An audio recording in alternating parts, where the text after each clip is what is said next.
Well, welcome to part 3 of overlanding in Colorado. As you know, we've spent the last 8 days with Alicia's cousin, Brad and Millie, on an epic adventure overlanding a beautiful state that only God could have created. We drove passes like Black Bear Pass, Imogene Pass, Tin Cup Pass, Cumberland Pass, and a few others, and we even climbed the Via Ferrata in Ouray, Colorado. And we were on the ascent to Imogene Pass when I got a little close to the edge and a little too close for Alicia. But we made it. Or did we? Here we go. We are Lee and Alicia Ducote. I'm an author and novelist who likes to write romance and adventure. And I am an outdoor adventurist who likes to drag Lee along with me. Together, we travel all over the country and search for those off-the-beaten-path adventures that don't cost a fortune, with the hopes to inspire others to get out and find their own adventure. So gear up, grab your backpack, and come go with us as we search for that next crazy adventure. And maybe find a little romance along the way.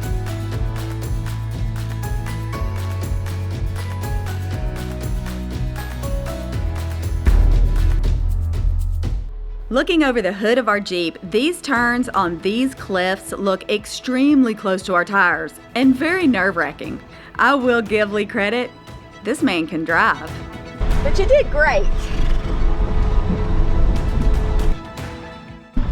I was really thinking that Imogene was going to be so similar to Black Bear Pass with the flowers and just the beauty. And I mean, don't get me wrong, this is phenomenally beautiful, but this is so historic. Coming through here, you get a completely different sense, and we're just across the canyon, you know, just across the mountain from Black Bear. Here's the big one. And it's just mine after mine after mine. We drove through the infamous archway of Imogene Pass. In the early 1900s, women would hike up to the spot and wait for their beaux to hike down to meet them. There was a lot of kissing that happened under these rocks. We continued with our dizzying ascent, and around every corner was another breathtaking view, along with the ruins of buildings that supported the mines. Well, Cousin Brad did it again. We're out looking for a camp spot, and he brings us to some shady spot. And now we're just camped out here at this. Almost to the peak. This. We're at about 12,000 feet, and this is where we're camping. I'm working hard recording, making a TV show. Everybody else is setting up camp. When y'all get a bottle of wine open, let me know. We did put Lee to work and quickly set up camp and started supper. Man, I'm telling you, not only is the view crazy, but we also have to eat like this too. I'm not gonna rough it when it comes to food. And that's Alicia's. And this over here.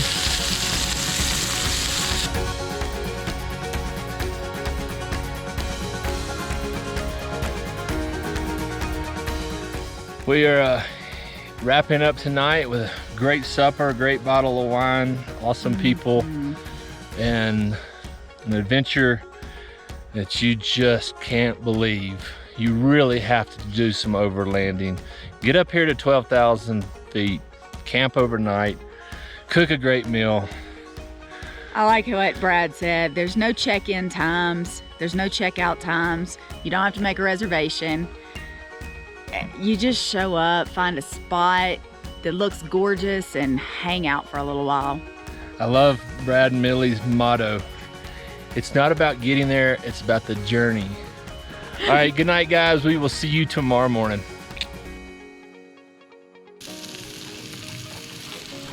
The following morning, we woke up to a beautiful sunrise, breakfast, and of course, fresh coffee. But since we were wanting to summit before others reached the top, we packed up and headed out for our last mile to the summit.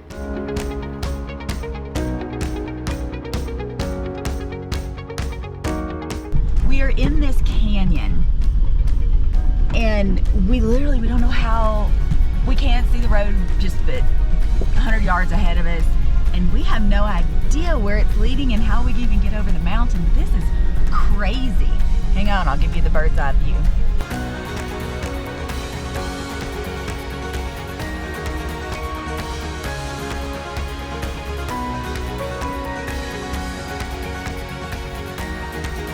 Here we go. We're about to summit Imogene Pass. 13,000 and something.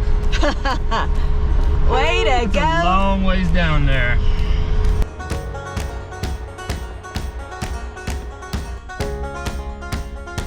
All right, here we are. Imogene Pass, 13,114 feet. Crazy times. I'm not gonna lie, we were both a little nerve-wracking getting up here, to be honest with you. Well, hey, here's the other thing. Jump. If you don't know how to drive a Jeep, don't come here.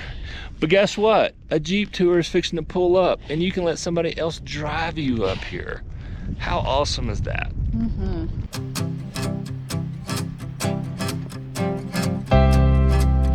All right, we're gonna start drivers. Yeah. Whew. I said, you can be as tired and as grumpy and not feeling good, and when you get to that summit, it gives you such a high. All right, got to do a little spotting here.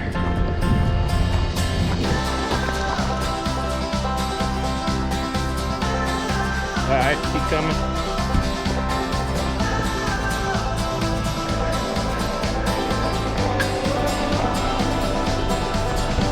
All right, tour guide, where the heck are we? So we're on the iconic lookout point for Imogene Pass. Very popular, obviously. We're kind of stacked up a little bit, but you can see the trails coming up from the Ouray side. Of course, Brad had to drive Paco to the edge of the cliff to get that bucket list photo.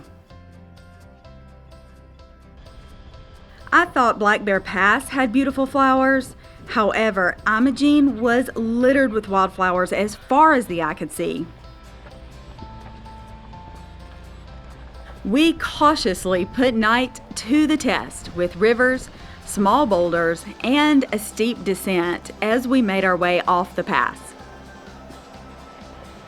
Two of the most iconic routes and passes, overlanding routes in North America right there, and we've done it. So, how about you? I need some indoor adventure. So while the boys are airing up the tires, getting us back highway ready, Millie and I decided we'd do a little exploring. We found a cave that we're fixing to go check out.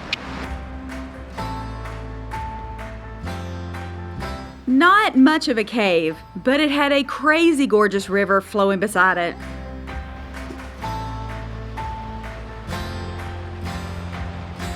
All right, girl, how you feeling? Awesome. We have had such an epic adventure so far. We're not done yet. I know, we're not done yet, but. So y'all gonna camp out along the way when y'all head back to Texas? Yep. Nice. Take every opportunity.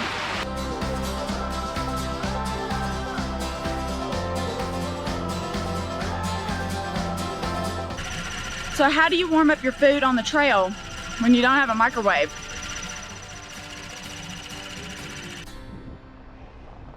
With Brad's Burger by the engine, we drove under a few cliff hangings and down a dusty road as we made our way back into Ouray.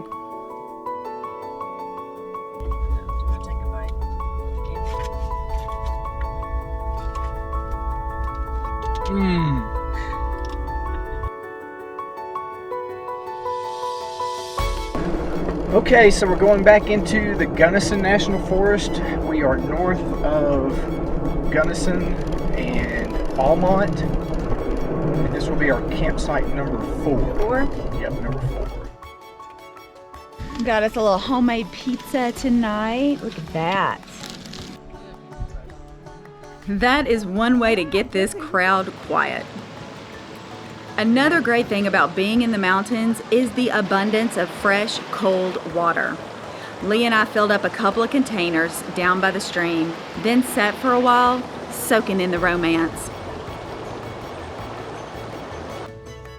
We built our fire for the night and settled in with the sound of the river in the background. We fell asleep with the stars breaking through the pine trees that lined our camp. Well, good morning. It is a chilly morning here in the Gunnison National Forest, and it is beautiful. Sun's coming up. Fixing to get ready and cook breakfast again and get ready to tackle another mountain today.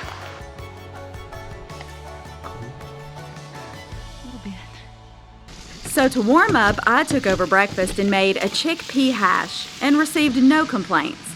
Then we watched Brad and Millie tackle the famous no argument sleeping bag. All right, Alicia, do you want behind the helm? Well, you know I always want to drive. I thought it was a silly question if I wanted to drive. We left camp and made our attempt to trek one of the most difficult trails yet. The drive started out as serene as any of our other trails, with endless valleys of flowers and breathtaking backdrops of snow-capped mountains.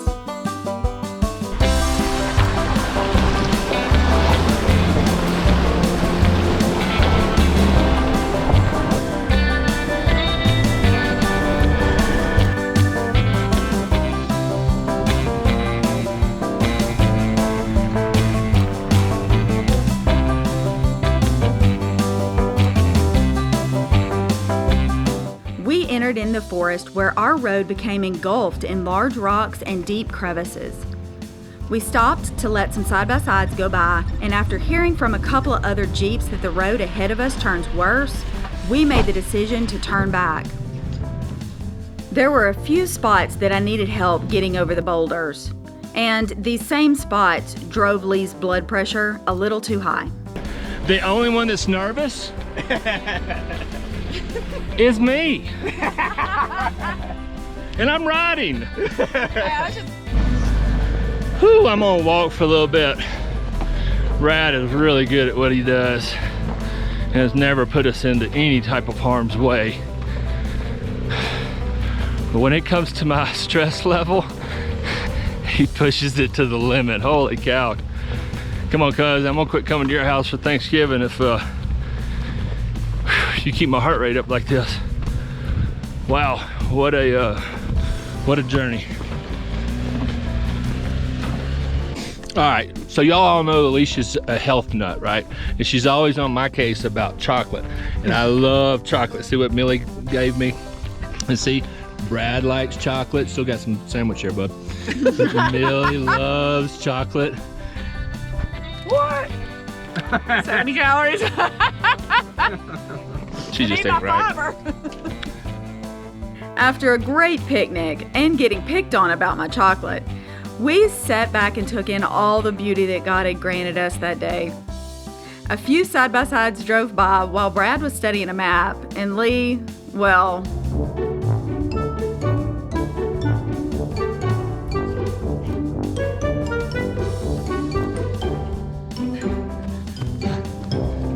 Bear Creek was our next destination, and with 12 miles to go and still some rocky roads to cover, we made our way to the back of Gunnison National Forest.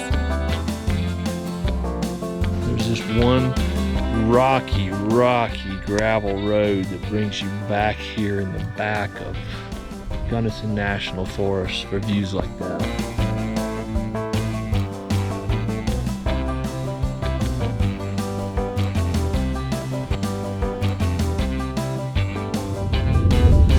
Well, we have had an incredible week here in Colorado, overlanding with Brad and Millie, and we have seen views that are more picturesque or postcard.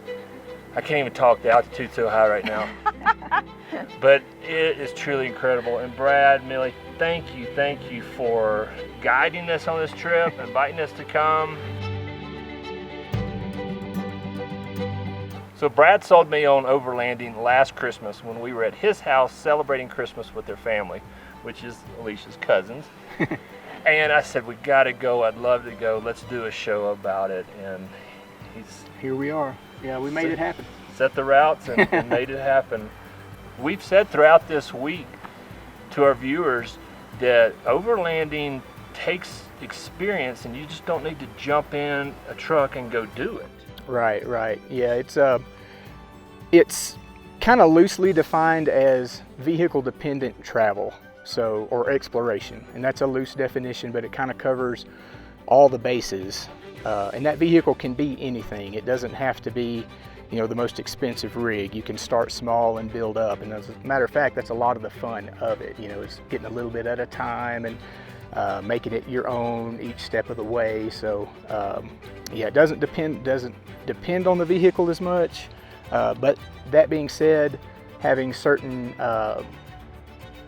additions to your vehicle or improvements can definitely help you get to places like this. What would you say to somebody that was interested in getting into this? Where would they start? What would be their start? Gosh, there's a ton of great internet resources out there, and a great community that I joined recently is called Overland Bound. It's just a community of like-minded people like us, you know, explorers. No pressure to do anything or to build up a rig a certain way. If you want to go that route, you can definitely do it. You know, there's a place and space for that. Now, you said you like to take Millie with you. I have been so unbelievably impressed. The trust level between you. Millie's out there spotting you, telling you, come this way over rocks. How did you learn to do all that? Well, like he said, YouTube videos.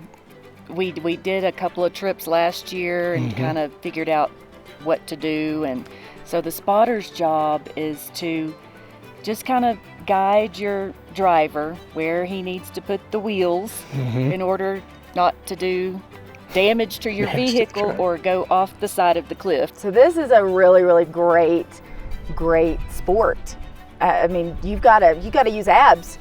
We were discussing. You have to be engaged. It's not just a leisurely little ride. Yeah. So I think my right bicep is going to be about the size of my thigh by the time I get done from holding onto that handle. Yep, Yeah. yep. All the handles come into play. Anything that you can grab onto, you have to use it all. But no matter, you know, who you are and who your partner is, man, get out.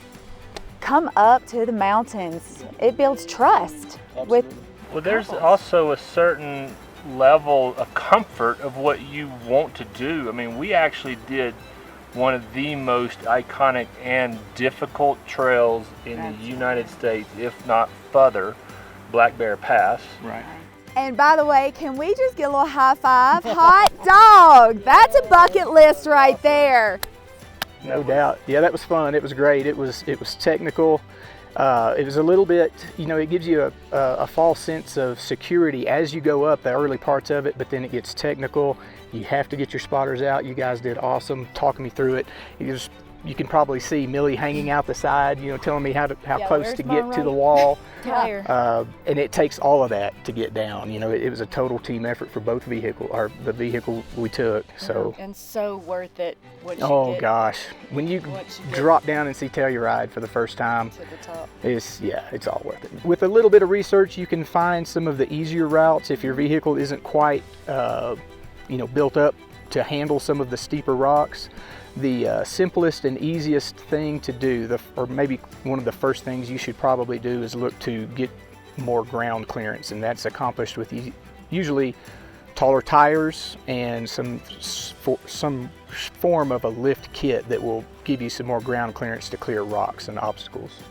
So for you guys and girls who are interested in getting into this, include your partner and have them engaged with it and understand their level of comfort. Yes. Right. Big key. And get out, be adventurous, explore. So, Brad, Millie, what's next? It's a great question. It's fun to research it. It is absolutely a blast to research this and, you know, project yourself out there, dream about it. Gosh, I don't know. We'll talk about it. We'll talk about it for months, but my heart wants to do Ophir Pass and yeah, there's several we did. Engineer Pass, Cinnamon Pass, a little bit further south than where we were, you know, this time. But gosh, you know, got a long time to do all of them, so Yeah. got to start somewhere though. So little birdie told us, well, you told us that your birthday is actually Friday? Tomorrow. Tomorrow? But since this is the last night, we figured we would celebrate. So, I know you like your chocolate. Oh, I love What chocolate. Thank about- you so much. What was your first clue? No, one cool thing about overlanding with Brad and Millie is they love chocolate, and so I just hung out with them the whole week. Yes.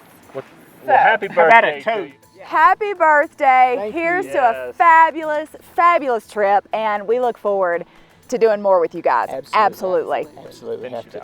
All right, guys. So we're about to eat dinner. We're going to be off on our next adventure. So until we see you again, y'all get out, be adventurous, and of course, find a little romance along the way. Well, that wraps up our overlanding series. It also wraps up season 2, and unfortunately, it also wraps up adventure and romance. Most journeys do come to an end, but most adventures never end. And I will say we have had some amazing adventures filming this show. From the mountains to the oceans, from all the way into the swamps of South Louisiana. And we couldn't have done any of our adventures without the people that we have met along the way. They are the true meat of our show, and we absolutely couldn't have done it without you. So we want to just say a big heartfelt thank you to everyone who has said to us, have you tried that? So from Lee and I, keep getting outside and finding your adventure. And maybe you'll find a little romance along the way. And that is a wrap for Adventure and Romance. See you down the road.